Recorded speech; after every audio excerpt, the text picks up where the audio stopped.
ओम शांति। आज का वरदान है संकल्प, बोल और कर्म के व्यर्थ को समर्थ में परिवर्तन करने वाले होली हंस भव। संकल्प, बोल और कर्म के व्यर्थ को समर्थ में परिवर्तन करने वाले होली हंस भव। बाबा ने वरदान को एक्सप्लेन किया। होली हंस का अर्थ है संकल्प, बोल और कर्म के व्यर्थ को समर्थ में परिवर्तन करने वाले। होली हंस का अर्थ है संकल्प, बोल और कर्म के व्यर्थ को समर्थ में परिवर्तन करने वाले। क्योंकि व्यर्थ जैसे पत्थर होता है, पत्थर की वैल्यू नहीं होती, रत्न की वैल्यू होती है। होली हंस फौरन परख लेता है कि ये काम की चीज़ नहीं है और ये काम की है। होली हंस फौरन परख लेता है कि ये काम की चीज़ नहीं है, ये काम की है। कर्म करते सिर्फ यही स्मृति इमर्ज रहे कि हम राजयोगी नॉलेजफुल आत्माएं रूलिंग और कंट्रोलिंग पावर वाली हैं।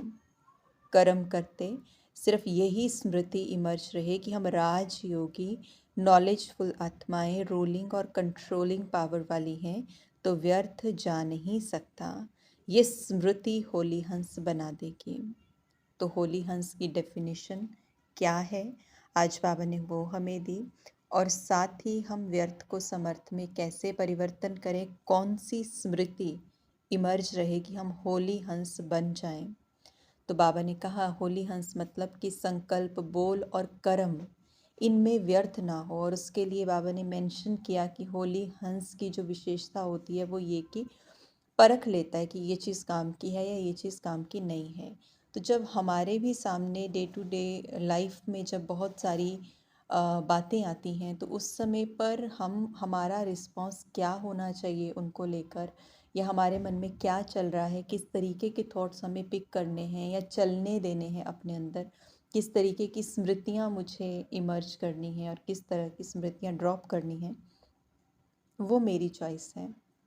तो मुझे ये पता होना चाहिए, बीइंग नॉलेजफुल सोल, ये पता होना चाहिए कि ये चीज़ काम की है और ये चीज़ काम की नहीं है।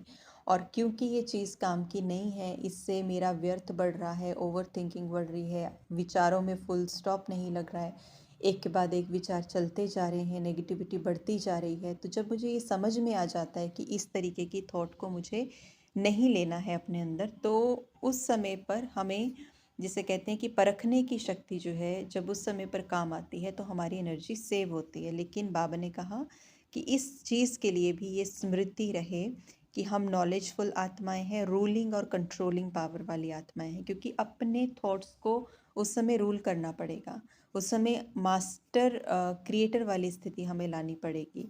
तो रूल करना पड़ेगा कि नहीं, मुझे ये थॉट चूज़ नहीं करना है, मैं इस थॉट को या इस पर्टिकुलर बिलीफ को अपनाऊंगी। और कंट्रोलिंग पावर, खुद को कंट्रोल भी करना पड़ेगा। तो इसलिए ऐसे हम होली हंस जो है वो बन सकते हैं। स्लोगन बाबा ने दिया, जो स्वयं को इस देह रूपी मकान में मेहमान समझते हैं वही निर्मोही रह सकते हैं। जो स्वयं को इस देह रूपी मकान में मेहमान समझते हैं वही निर्मोही रह सकते हैं। निर्मोही मतलब डिटैच्ड रह सकते हैं, मोह के बिना रह सकते हैं। डिटैच्ड कि उनकी स्थिति के ऊपर किसी और चीज़ का प्रभाव नहीं आए, तो ऐसे रह सकते हैं। ओम शांति।